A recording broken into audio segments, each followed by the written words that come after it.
I used to listen to what you don't know about, but it was called cassette tapes. And I used to listen to tapes which are worthwhile listening to, such tapes as Rav Pam, and after Bechaim Lechaim, one of the tapes that I used to listen to a lot was Shimei Weiss, who was at that time Rav in Staten Island. That's a place in New York. And now is a Rav of Agudas Yisrael in Lakewood. I don't think I need to make big Agdamas, because while Moshe Meir Weiss will be speaking to you, you'll understand why I was so addicted to the tapes of his Divrei Torah. I want to thank Moshe Meir Weiss for coming here and giving us the honor, the privilege of being able to listen to his Divrei Chizuk, his Divrei Yisoros, at in times that we need so much Chizuk and we need so much Yisoros.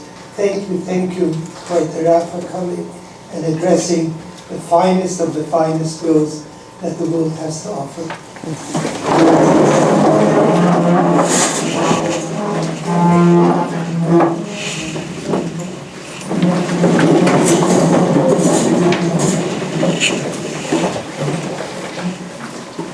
Thank you, Rabbi Bernstein, B'Shus.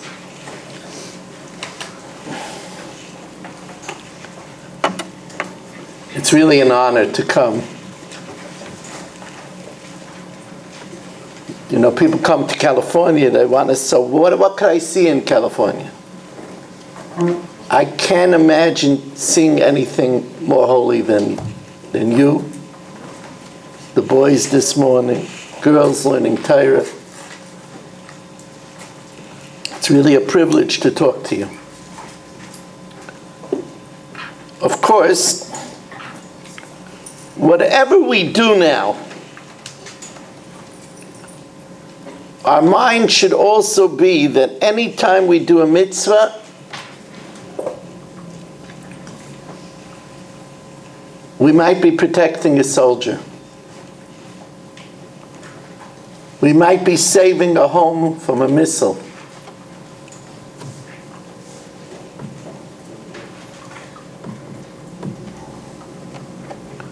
We might be rescuing a hostage. Do you know that it says in the Gemara Makis, Oim da yisoyu ragleinu b'yisharayich Yerushalayim. When our Oim da yisoyu ragleinu b'milchama, when are our feet firm in battle, when they're learning Torah in the gates of Yerushalayim. Your Torah fuels the Iron Dome.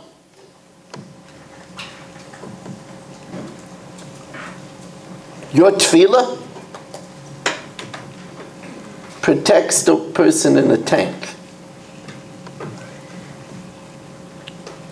I want to start by talking to you about a mitzvah. You know, it says, Dover be'itoy matoiv. A thing in its time, how good it is. You know what that means? I liked my Chanukah menorah at Tzeitzah Chochava. That's my minhag. Although Rav Moshe, my Rebbe, didn't do that, but as a family man with a lot of children that were coming home from school, if I would have lit earlier, they wouldn't have made it to light with me. So therefore I wanted to light together with the whole family. So I light by Tzeitzah Chochava. So 45 minutes after Shkia. By then they were all home. When I light the Chanukah menorah at 45 minutes after Shkia, not later, not earlier, the right time, I get the feeling, you know, right now I'm doing what I'm supposed to be doing. That's a great feeling. Right now, I'm doing what I'm supposed to be doing. When your mother lights the Shabbos candles, 18 minutes before, she already has her robe on for Shabbos. That's Dover Be'itay Matayv.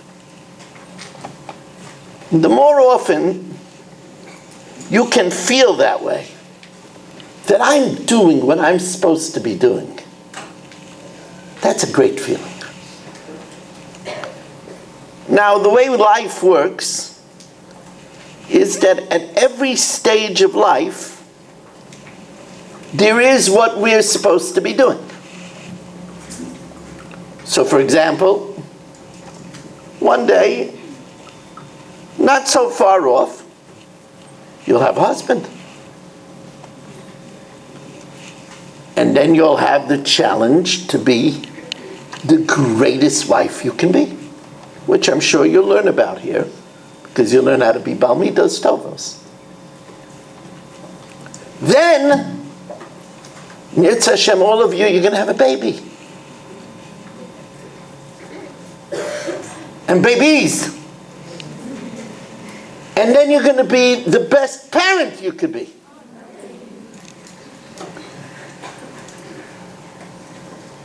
And then they're going to get married. And you're going to be a mother-in-law. I bet you haven't thought about that recently. You're going to be a mother-in-law. You're going to be the best mother-in-law you could be. And then you're going to have grandchildren. And you're going to be the best Bobby. So, but let's not be in a rush.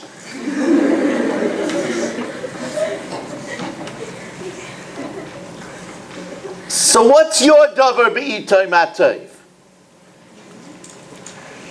Right now, at your stage of life, you have a mitzvah that is one of your greatest accomplishments. And that's the mitzvah of Kibud Avayim. You see, you're now old enough to appreciate what your parents do for you. But you're not busy that you can't fulfill the obligation. When you have a husband, the husband comes first, and then you're busy with children, and then. But now, you could give your full double-barreled focus to this mitzvah. So you'll say, Rabbi Weiss, yeah, it's one of the mitzvahs. I have a lot of mitzvahs. I want to tell you a story. I'm delighted to bring this story to California. This story never made it on a cassette tape. It made it on a CD, but not on a cassette tape. There's a family in Staten Island, the Edelman family. They're a well-known family because Reb Shlomi Edelman is the executive director of the Yeshiva of Staten Island, and Rabbi Yisrael Hersh Edelman is the executive director of MTJ, Reb Moshe's Yeshiva, family very loved by Reb Moshe Feinstein. When they were sitting Shiva from their mother passed away at 98 years old. At the time she passed away, she had a sister living that was 97. And the year before, her older sister passed away at 98. So you have 3 girls in one family that all were living till 98 years old. So when I heard that, I asked the obvious question, did anybody ask these ladies, Bameh harachta yomim? This is we learned from the Gemara that this is a Jewish custom that when you see somebody live very long life, you ask them, "Bameh harachta yamim?" I want to know. I want to learn. I want to learn. For example, they asked my Rebbe Rab Moshe, "Bameh harachta yamim?" In what merit did you live long? And Rab Moshe said, "Man ganz Leben hab ich keinmal nit getan weit zu a Menschen." My whole life, I never caused pain to another person. Now, Rab Moshe could have said, "What do you mean? I'm learning the whole time." And I was around Rab Moshe. He was never not learning. He was never not learning. You know, I was what was called one of his Heusbachers. I was Mishamish Reb Moshe Feinstein. Now, during the day, he didn't always keep Negelwasser by his bed. In the night, he kept Negelwasser by his bed, but during the day, he didn't. I remember one time he woke up from a nap, and he had next to his bed, he used to learn Tanakh straight. And I remember him getting up, and he took the Tanakh. I helped him on with his rekel, with his house kapata. And his eyes were almost not open yet, and he was turning the pages of the Tanakh. He walked to the sink, he turned on the water to wash his hands, still turning the pages. As soon as he washed his hands, he was right away learning. That was Reb Moshe. But he didn't say, Torah, of course, gives life. He didn't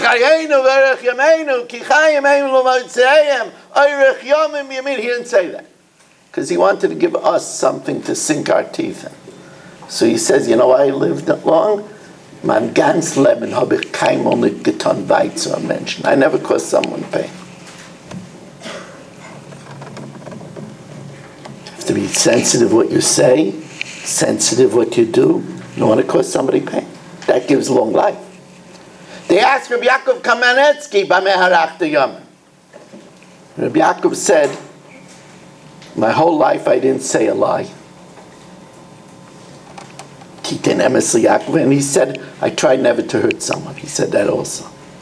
They asked Rav Shach, Bameh harachta yamim. Shach.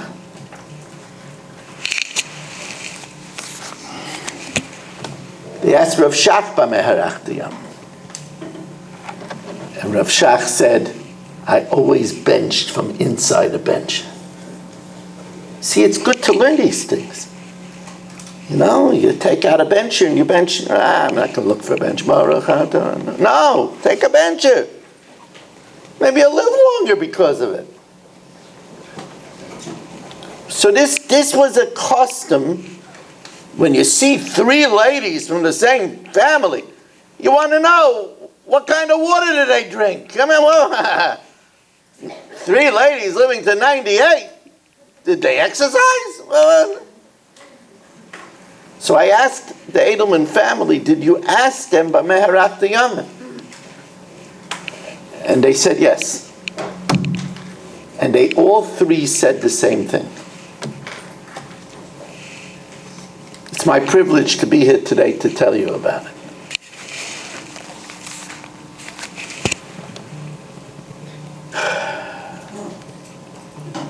You see, their father was a grocer during the Great Depression. The Great Depression was a time in America where there was very little food. He had a little store.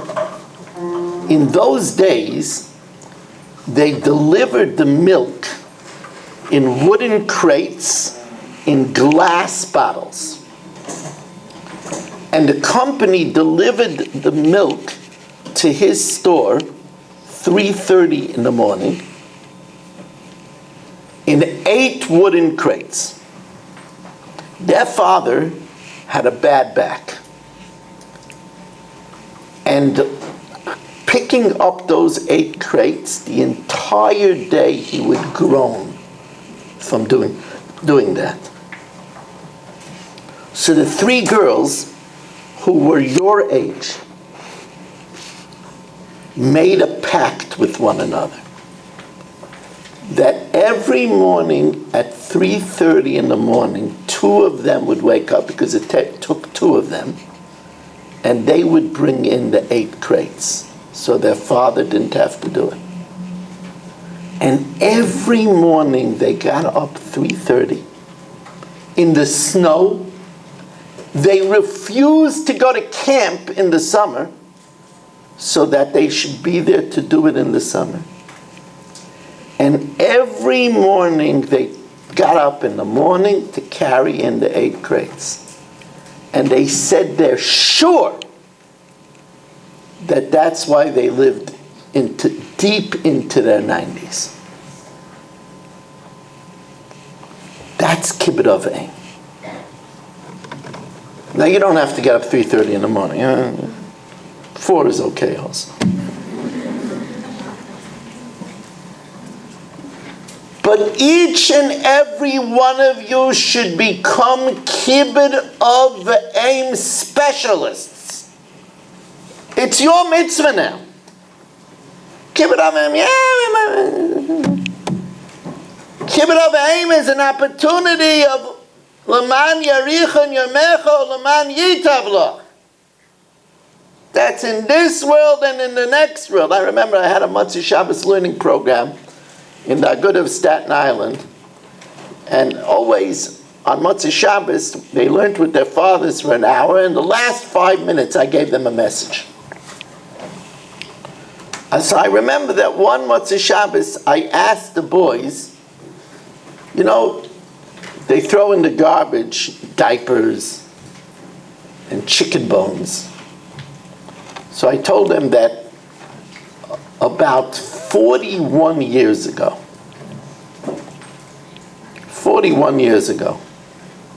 I had a chasana in London. And I went with my father, Olav Shalom. My mother couldn't go. And I accompanied my father, maybe 42 years ago. I accompanied my father to the chasana. At that time, we did a little touring of London. And at that time, you were able to see the crown jewels of the Queen of England. You can't do it anymore. It's not open to the public anymore. But in those days, it was open to the public.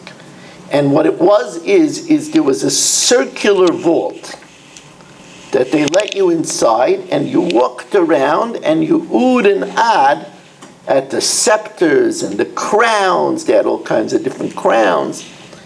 And what caught my interest was there was something called an orb. An orb is a ball. The idea is the queen is carrying the world in her hand. It's an orb. And it was encrusted with diamonds. It was about the size of a volleyball. Encrusted with diamonds. And it was, even now, I don't think I've ever seen something so magnificent. And I asked the guard, how much is that orb worth?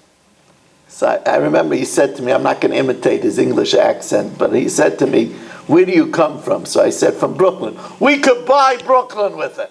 That's what he told me. We could buy Brooklyn with it. That's what he thinks. He can't even buy Borough Park with it. But anyway, I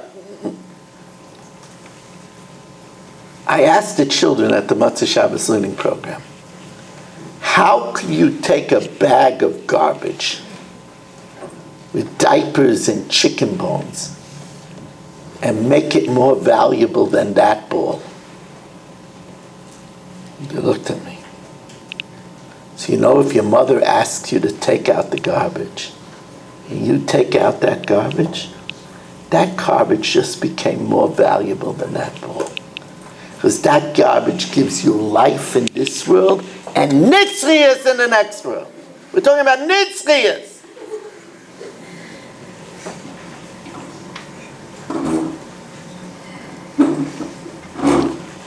When a mother says, Chani, could you clean your room? Not now, Ma. I know, I look at you, you look at me, who would say that, right? This is Rabbi Weiss. This is California. Look. This is Beis Yaakov. Come on. So you don't need me to tell you this. That's elementary, easy schmeezy. So I'll tell you a chiddush. I'll tell you, listen to a chiddush. The chiddush that I want to tell you is that you shouldn't wait to be asked. You should offer. Ma, I have a little time. Ta, Daddy, Abba, I have a little time. Can I help with something? And they'll look at you. Are you feeling okay? But that's okay. They'll get used to it. You don't have to tell them I told you to do this. But do you know what a game changer that is? That you on your own initiative say? That means you appreciate what Kibud means. That means you appreciate that this is a davar b'itoy matoy. I'm going to share with you another strategy. It's another idea. I could give them homework. Yeah. I'm going to give you homework.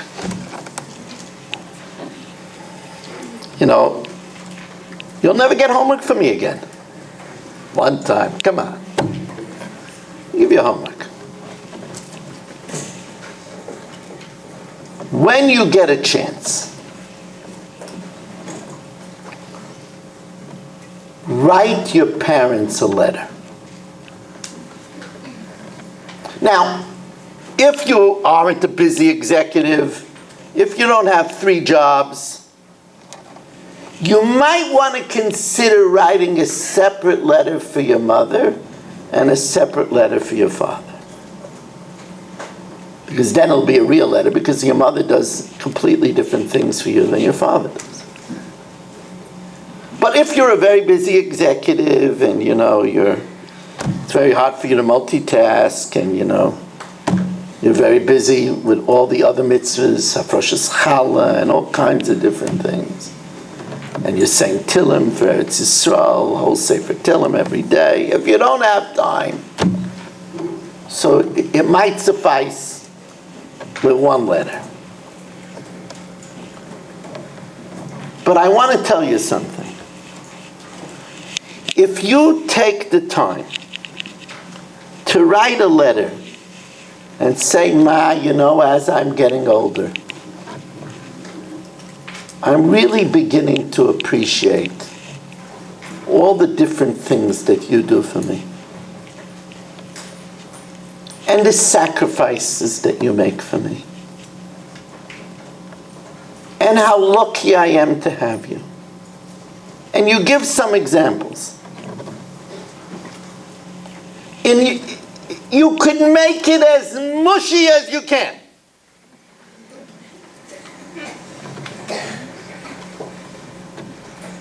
I want to tell you something. I can guarantee you this, as a parent and a grandparent. That will become quickly one of your mother's most precious possessions in the world. I want to tell you that there's a place that she keeps her passport. There's a place that she keeps a very, very precious piece of jewelry. Maybe an heirloom from her mother. She's going to keep that letter right there. I'm going to guarantee you something else. She's not going to read that letter once. And when she's maybe down, she'll go to the drawer and read it again. You know what a gift that is? You know what a mitzvah of Kibud Aim that is? Is it hard to do? No, it's not. You just have to do it. That's the meaning of being a specialist. You want to become Kibud Av Aim specialists. That's your mitzvah now. It's not going to always remain. You're going to get busy. You're going to be tugged at from every direction. Remember the mother-in-law, all kinds of things. See how fast you forget about mother-in-law. But now you got the time. Use it. I want you to know that Kibud Av Aim is something that you could do when your parents aren't anywhere in sight. The Kitzur Shulchan Aruch writes that when we live righteously,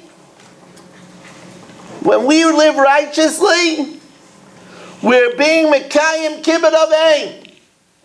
Because people say, boy, that girl, that girl. What? That girl must have really special parents. You should know that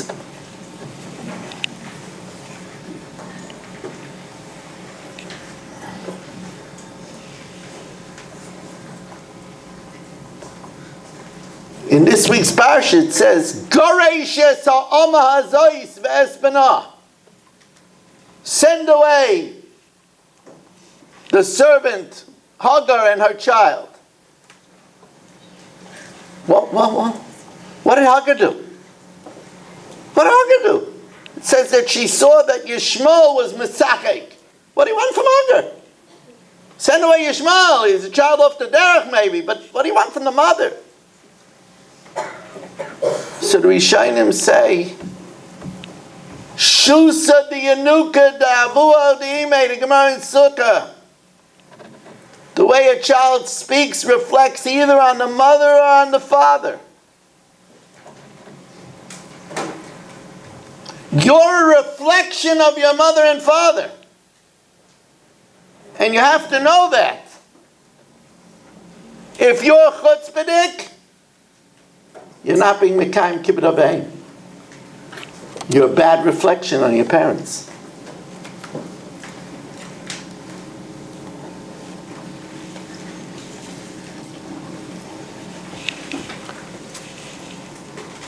I have to tell you, I look at you hungry lishmaya devar Hashem, drinking in the word of Hashem. It mamish gives me such nachas. Now I want to give you another gift. We were talking about Bameh Harachta Yomim. And what merit do you live long? There's a Gemara in Tanis and another associate Gemara in Megillah, where different Amoraim, great members of the time, were asked, Bameh Harachta Yomim, in what merit did you live long? And they gave different answers. Like Rav Ada bar Ava says, La'olam lo yikbarati b'seich beisi. I never showed in my home that I was upset about something. Now if he says he didn't show up upset about something, that means that it was something that was upsetting. He had important mail on the desk and somebody just moved it around and he couldn't find all the important letters. But he didn't get upset. It's because of that I live long, he says. Another Tana says, Amira says,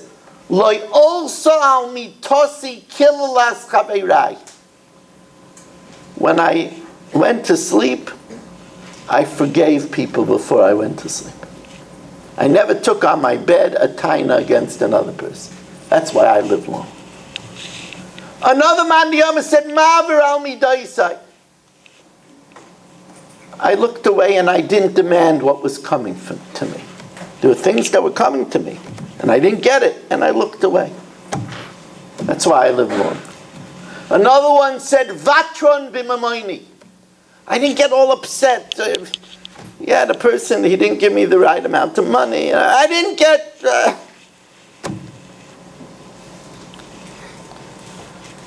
So there's a sefer, which in the halls of yeshiva all over the world is learned when we learn these mesechtas. It's a very chashuv sefer called the Keren Oira. The Keren Oira says there must be a common denominator between all of these Gemaras. And it would be very worthwhile to know what gives us long life. Now, by the way, if anybody doesn't want to live long, you don't have to listen. This is only for people that want to stick around for a long time. Other people are dismissed. The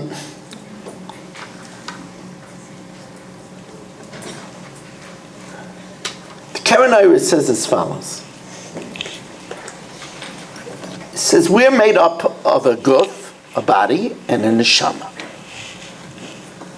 We very much need the neshama.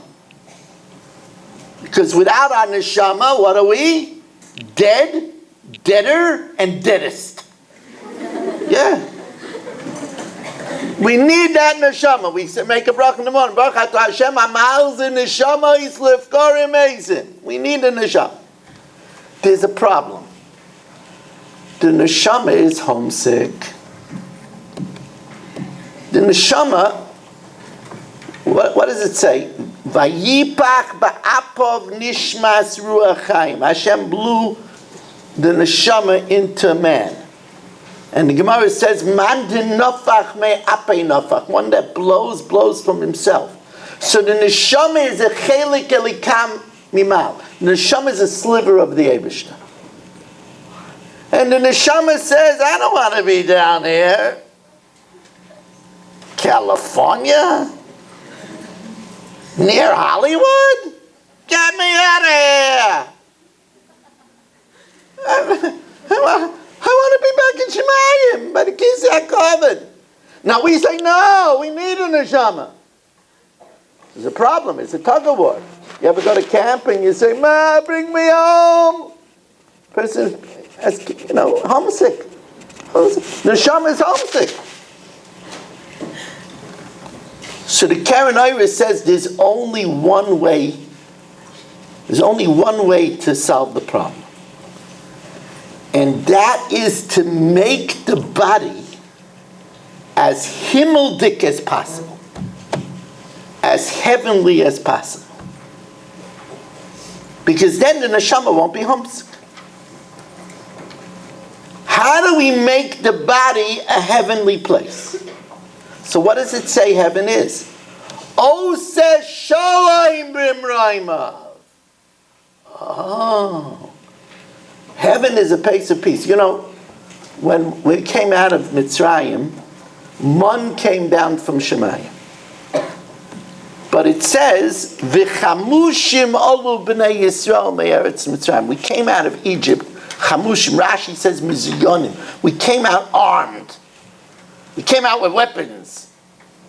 And the question is, what do we need weapons for? Not by the Yamsuf. It says by the Yamsuf, Hashem yelochem lochem va'atem tacharishim. What do we need weapons for? So the Mefarshim say we would use the weapons 40 years later when we did battle with Sichain and Og. So we had to schlep around weapons for 40 years? When we need the weapons, let it come down with the mun. A lot of things came down with the mun. It says that every morning together with the mun came down Maybelline and Revlon. Did you know that? It says Takshite Noshim came down. It says that every day, together with the mun, it's a Gemara in Saita. I don't know if it was called Maybelline. Okay. It's called Weiss's. I don't know what it was called. But every day, cosmetics came down. So why couldn't Uzis come down? Cosmetics that make Shalom Bayis, that comes down. That food, which is Shalom, I know you're saying Gvulik, Shalom, Chelev, Chitim, Yazbir, that could come from Shemayim. Weapons will never come down from Shemayim. Shemayim is a place of Shalom. Osa Shalom B'Mrayim. Says the Keren Oira, if you make out of yourself a place of Shalom, a place of pleasantness, then the neshama says, here I could stay for 120 years. I have no problem with that. This feels like heaven. But if a person is every time something's wrong, don't laugh. It says, it's a pasuk, kas b'cheik ksil yanuach. You know, what do you keep in the pocket over here? So people keep glasses, a checkbook, something they use all the time. A ksil, a fool, keeps anger there. Because whenever something's not good, so that you could hear the neshama saying, get me out of here, Rabbi Nishlam, get me out of here. I can't take it. So the Gemara says, Rav Ada bar Rava said, La'olam lo hikpadeti b'seich beis.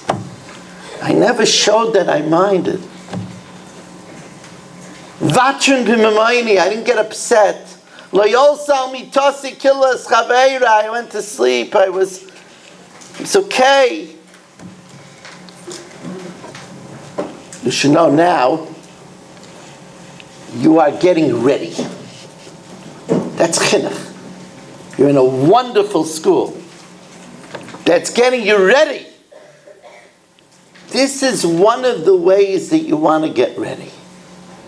You train yourself. If I want to be on this world, on this planet, a very long time, I gotta learn to be gentle. There's an amazing Taisus Harash. There's an amazing Taisus Harash on Chumash. You know, Noach was what we call a titled fellow. He had a lot of titles. You know, there's certain people you see after their name. Rabbi Schwartz, PhD, MA, LCSW, R. They have like a whole alphabet soup. It's a titled person. It's a title. The Gemara calls that Mukhtar b'nimusin. That was Noach. Ish, Tzadik, Tomim, Esalikim, Esalik. He was a titled person. Says the Taisus Harash, you want to know what Noach's greatest title was? Eila told us Noach. Before that he was an Ish, a mensch, before that he was a tzaddik righteous, before that he was tamim perfect, before that he walked with Hashem. Says the Rosh, the first thing is Eila told us Noach. He was an Ish Naicha, a gentle person. A gentle person. Did you ever hear of the Geras HaRamban? Yeah? They have one in California, right? Could you imagine the Ramban is writing advice in a letter? It's a one-piece letter. The letter I'm talking about sending to your parents is a bigger letter than that. A one-piece letter.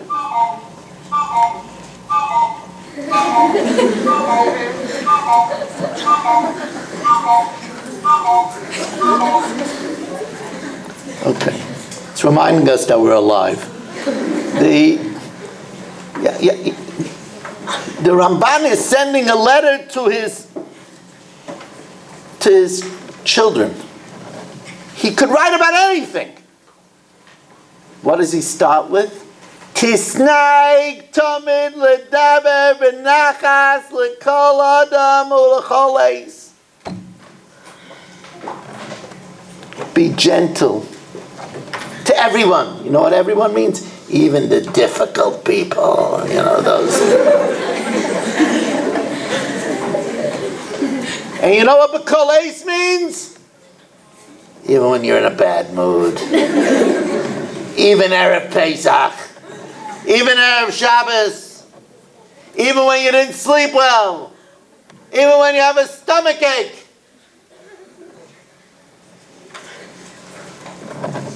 Tisnai Tomid. Of course, the Ben Ish Chai says that's why Noach was saved. The whole world was destroyed and Noach was saved. Because Noach was Matzah Chain. Noach and Chain are the same letters.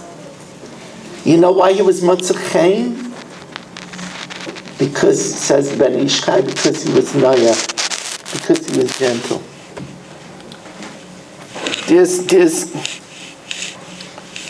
When you're here in yeshiva, this is the time that you have to prepare yourself correctly.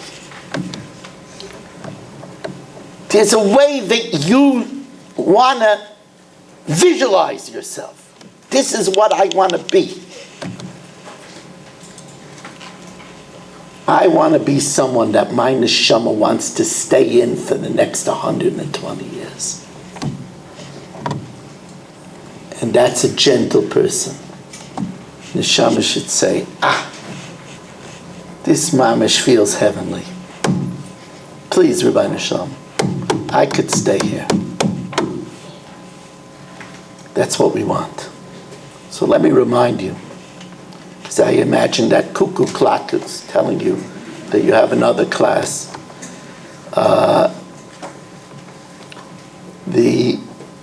Let me just remind you that Kibud Aim caused these three ladies to live till 98. Become Kibud Aim specialists. Do your homework. It has nothing to do with me. When your parents ask you, why do you do it? What do you mean? It's about time I did it.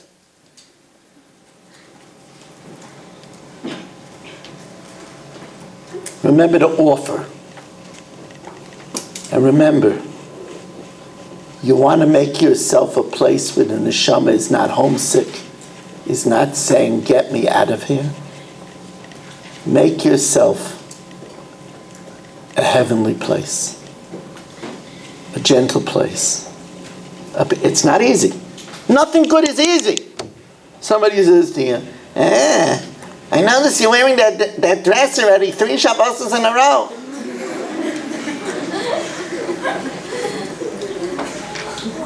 And you say sweetly to her, I'm glad you like it.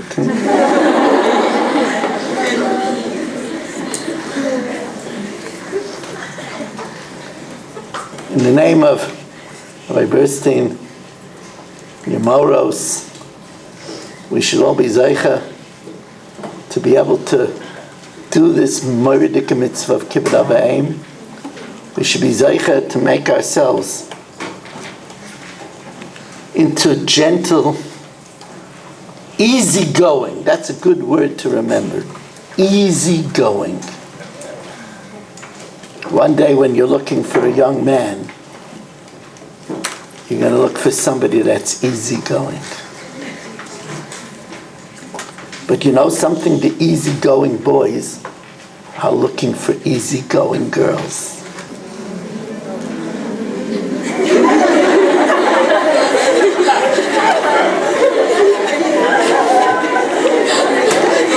Oh, you chapped, huh?